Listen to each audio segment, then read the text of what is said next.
e vamos conhecer um pouquinho mais dos autores e das obras pré-modernistas. O primeiro que a gente vai ver agora é o Graça Aranha. Graça Aranha é um cara muito gente boa, né? Um cara realmente amante das palavras e da literatura, maranhense. As obras dele são obras muito importantes, mas mais importante do que a presença da obra dele na literatura brasileira foi a presença dele, né, das atitudes dele na literatura brasileira. O Graça Aranha, ele foi um dos fundadores da Academia Brasileira de Letras, né? Ou seja, todo escritor que ele realmente fosse renomado no país, ele fazia parte da Academia Brasileira de Letras. E a Academia Brasileira de Letras, ela foi criada com esse intuito de reunir realmente os grandes nomes da literatura brasileira. Mas com o passar do tempo, essa Academia Brasileira de Letras, ela foi se tornando um pouco mais elitista, né? Então a gente tem, por exemplo, o Mário Quintana, que é um escritor espetacular, mas que nunca conseguiu entrar na Academia Brasileira de Letras. Ou seja, a Academia Brasileira de Letras foi criada com uma intenção, ela foi se elitizando com o tempo e perdendo um pouco da essência, né, que era a intenção do Graça Aranha.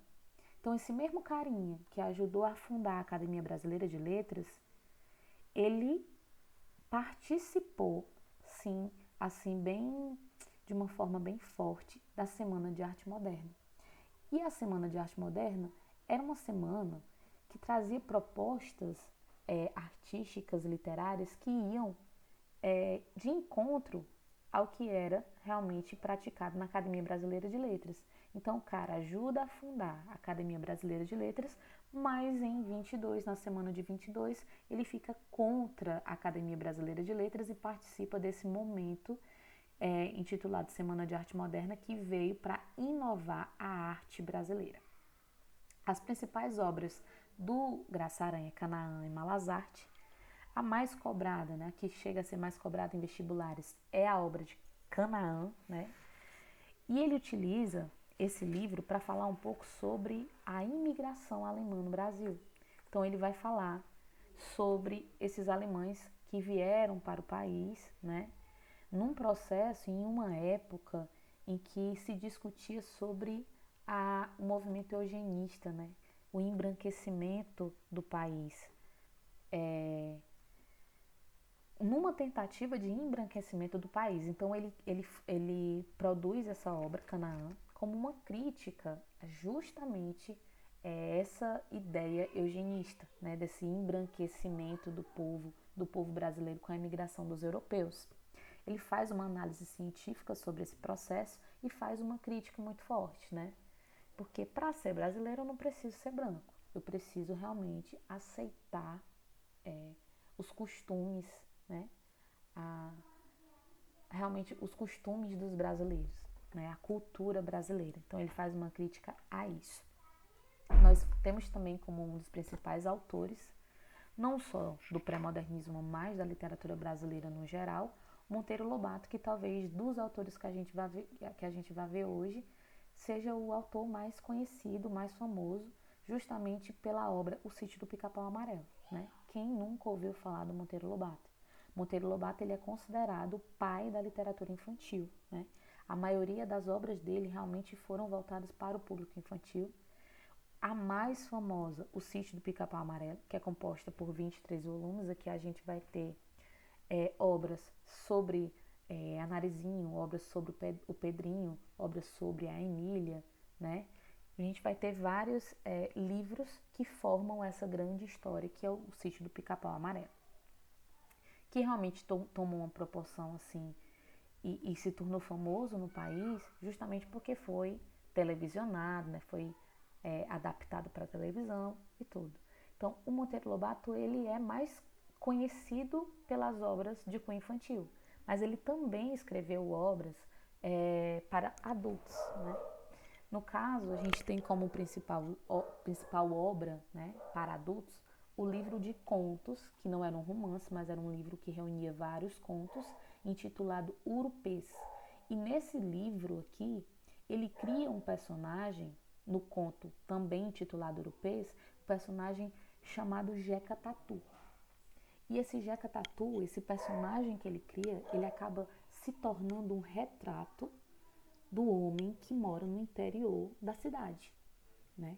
Esse homem, o Jeca Tatu, quais eram as características desse Jeca Tatu?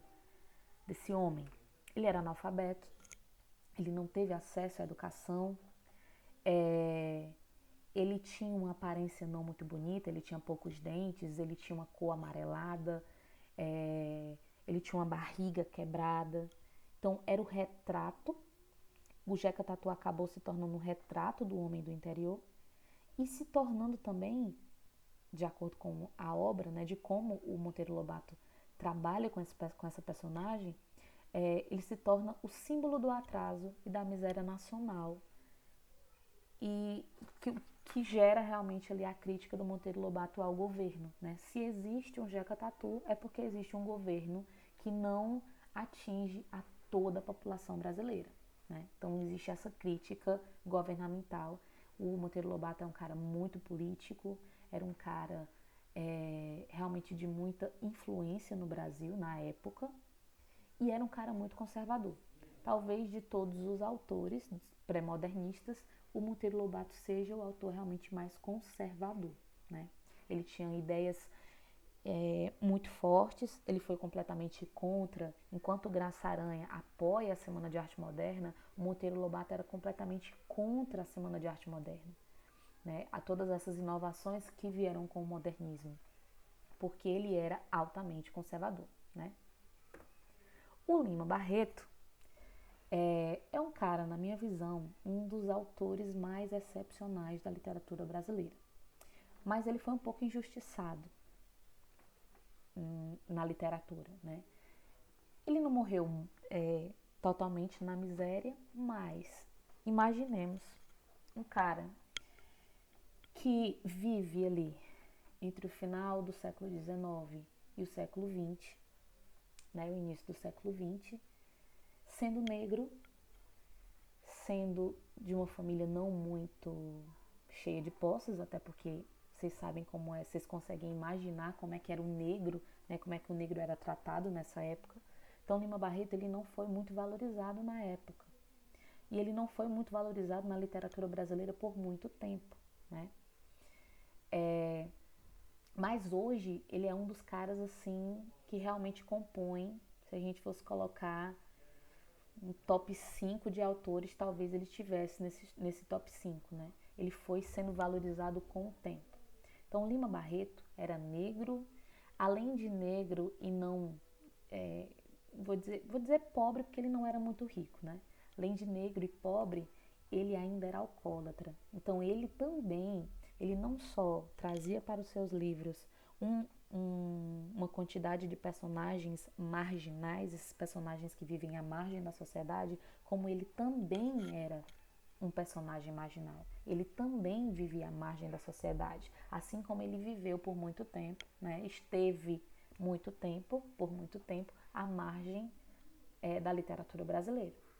A obra dele é uma obra muito crítica. Ele dizia, inclusive, que a missão dele era protestar, que enquanto ele vivesse, ele realmente serviria aí como um alto-falante através dos seus livros, um alto-falante para denunciar as mazelas sociais. E as temáticas mais comuns nas obras do Lima Barreto era justamente o preconceito, né? Era a denúncia do preconceito, principalmente o preconceito racial, que é o racismo. Até porque ele vivia isso, né? Então, o homem, ele escreve realmente o que ele vivencia, né? E o Lima Barreto, ele seguia realmente essa característica de escrever o que ele vivenciava. Então, o que ele escrevia com propriedade. A gente vai ter como principais obras do Lima Barreto O Triste Fim de Policarpo Quaresma. Esse é um dos livros mais cobrados, né? É o livro mais cobrado do Lima Barreto, em questão de vestibulares, tudo. O Triste Fim de Policarpo Quaresma, ele cria um personagem, que é o Policarpo Quaresma, e ele faz esse livro para criticar o nacionalismo exacerbado, para criticar aquelas pessoas que realmente enxergavam o Brasil como um Brasil perfeito, como um país perfeito. Ele cria esse livro como uma forma de mostrar para a sociedade que o Brasil não é tão perfeito assim. Ele tem muitas riquezas, é uma terra muito rica, mas tem algumas mazelas, né?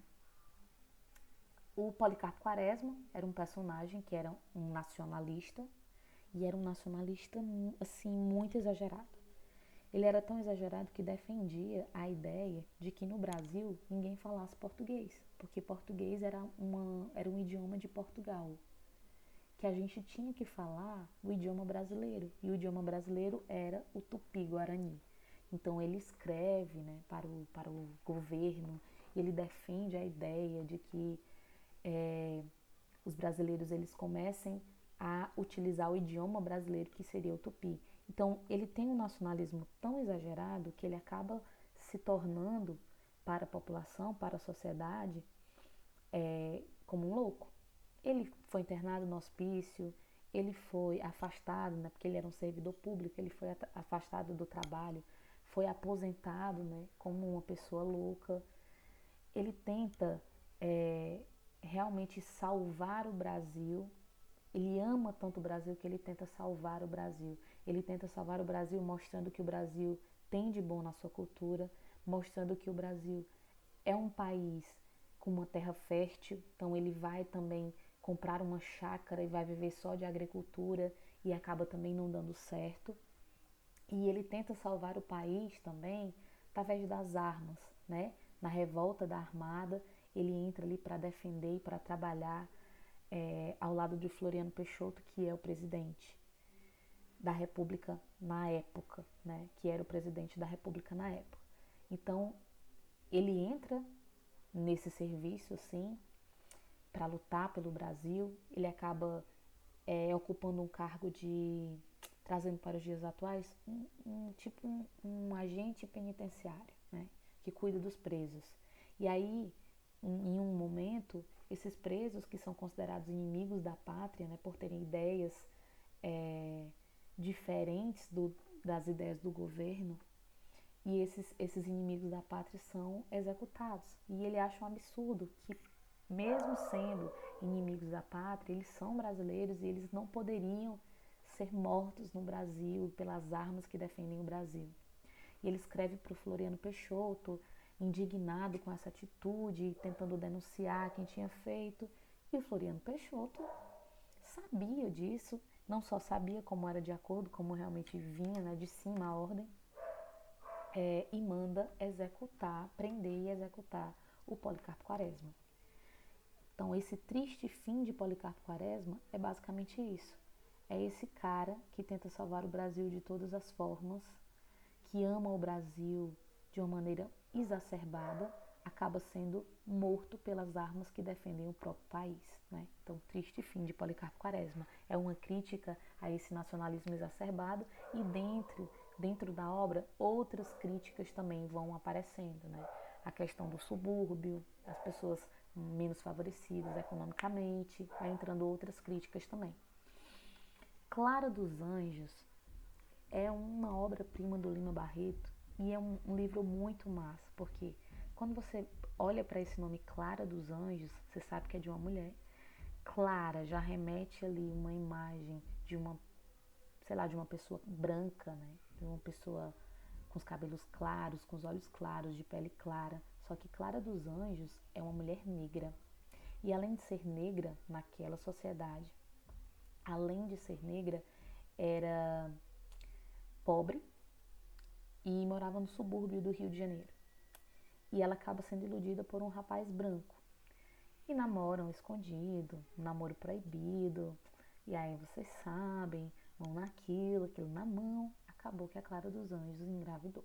E o cara fugiu e deixou a Clara dos Anjos na mão. A Clara, grávida, né, sem saber o que ia acontecer com ela, lembrando que era uma sociedade do século XX, do início do século XX. A mulher não tinha vez, não tinha voz. Imagine uma mulher negra, né, Então, ela estava à margem da margem, porque além dela ser mulher, ela ainda era negra e ela ainda era pobre. Ela vai atrás do cara, encontra a casa dele, chega lá, tá a mãe do cara. A mãe do cara abre a porta, o que você quer?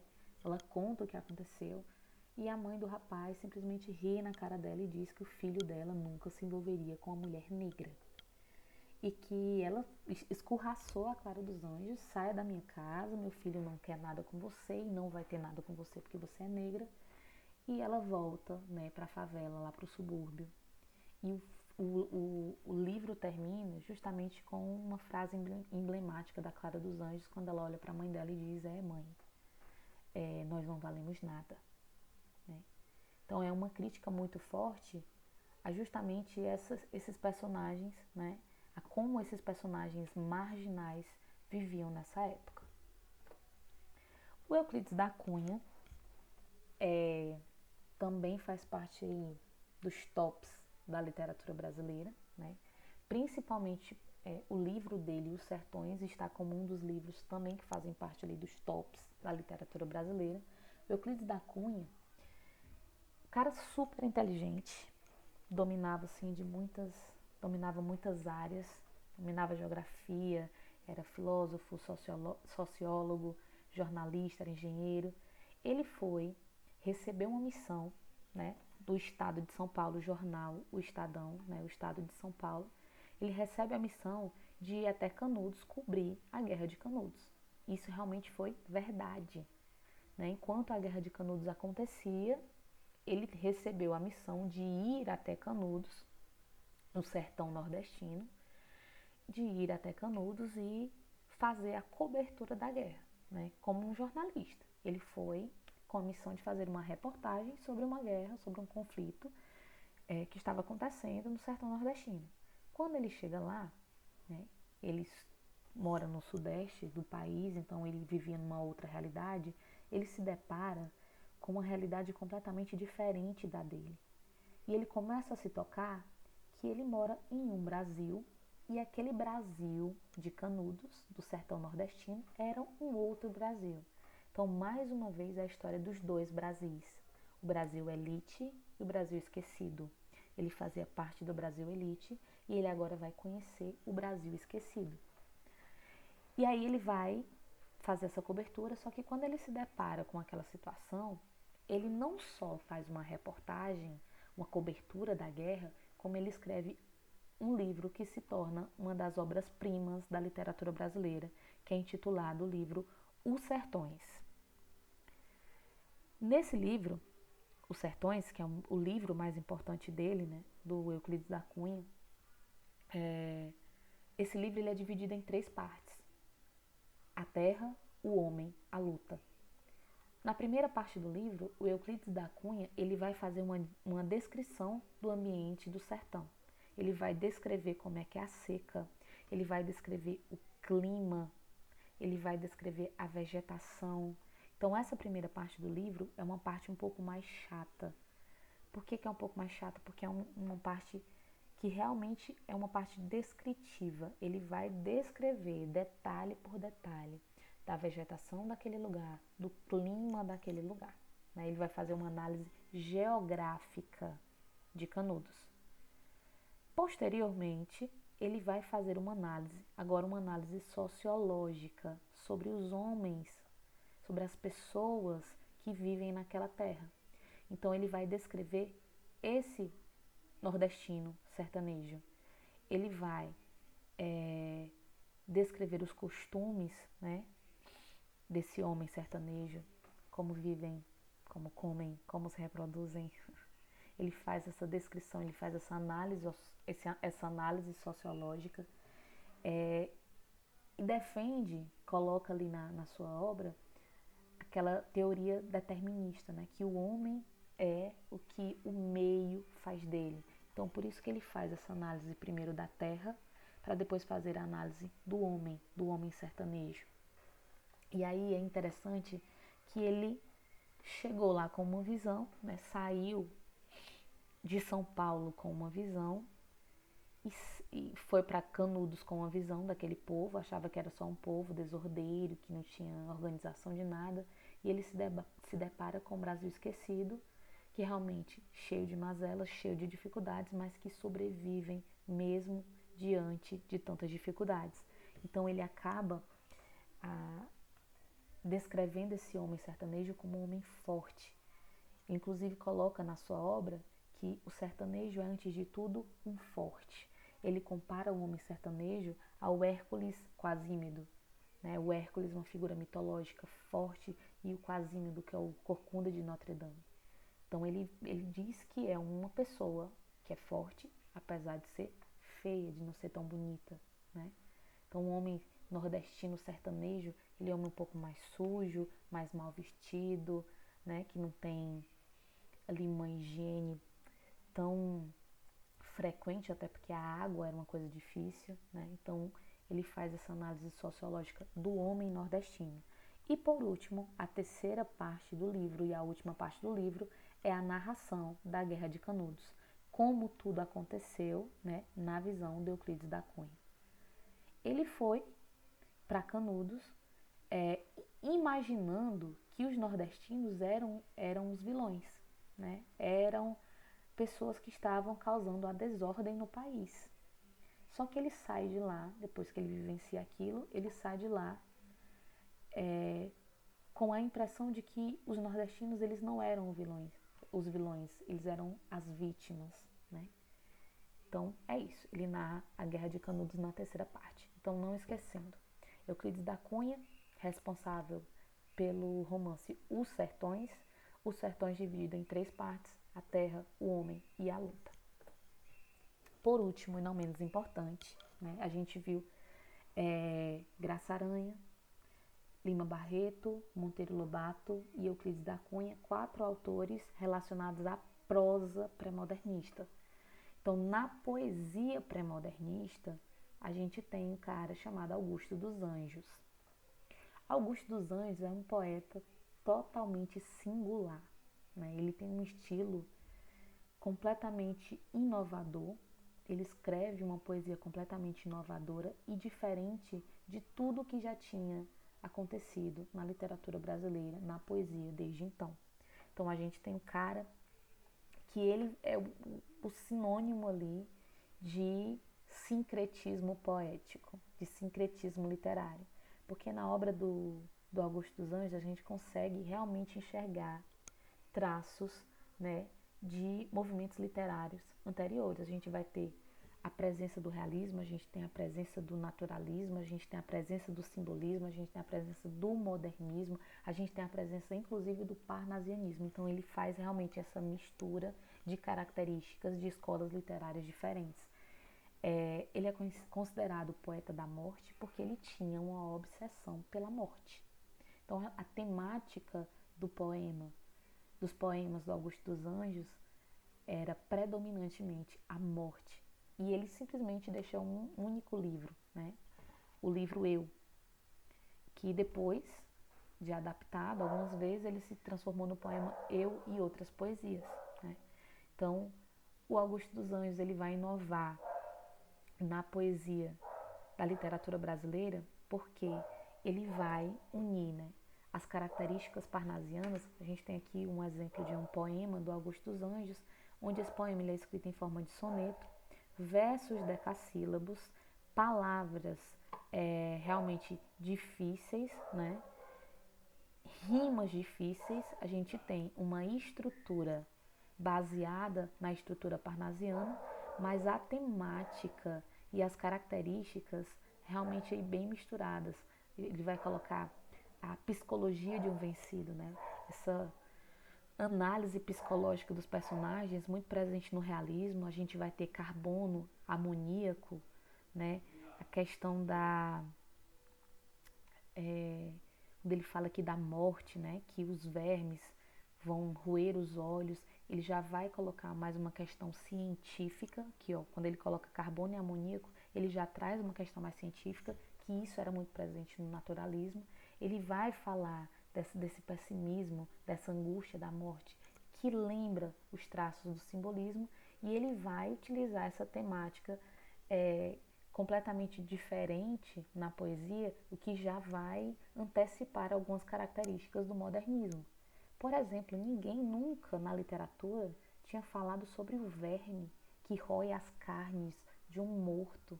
Então ele vai utilizar termos realmente inovadores para a poesia. Porque quando a gente fala em poesia, a gente pensa em coisa bonita, né? Coisa linda, coisa romântica. Só que aqui ele vai trazer não só as coisas bonitas, mas ele vai trazer coisas grotescas e feias, palavras, né, que representam coisas grotescas e feias dentro de um poema. Então isso é o mais inovador da obra do Augusto dos Anjos. Ele vai, ó, eu, filho do carbono e do amoníaco, monstro de escuridão e rutilância, sofro desde a epigênese da infância, desde sempre, a influência má dos signos do zodíaco, né, que é marcado basicamente no dia do nosso nascimento. A questão dos signos, profundissimamente hipocondríaco. Este ambiente me causa repugnância. Sobe-me à boca uma ânsia análoga à ânsia que se escapa da boca de um cardíaco. Já o verme, este operário das ruínas, que o sangue podre das carnificinas come e a vida em geral declara guerra, anda a espreitar meus olhos para roê-los e há de deixar-me apenas os cabelos na frialdade inorgânica da terra. Aqui ele está falando de um verme que rói as carnes de um cadáver, né? Então a temática realmente é uma temática chocante e inovadora, porque até então ninguém tinha colocado a morte de uma forma tão científica e tão explícita no poema. No simbolismo a gente tinha a presença da morte, mas uma morte ali que gerava uma dor, né? Era uma morte mais subjetiva. Aqui a gente tem a morte colocada na poesia do Augusto dos Anjos como algo bem mais explícito, né? E há de deixar-me apenas os cabelos. A gente vai imaginar que o verme ele vai roer. Primeira coisa que ele rói, gente, é o que é mais molinho, são os olhos, a língua. A última coisa que vai se decompor são os cabelos, justamente por conta da estrutura, né, do fio do cabelo. Então, é isso. Por hora, é isso. Um cheiro, eu espero que tenha ajudado aí um pouquinho, tenha esclarecido a vocês um pouquinho sobre o que foi esse movimento massa do pré-modernismo.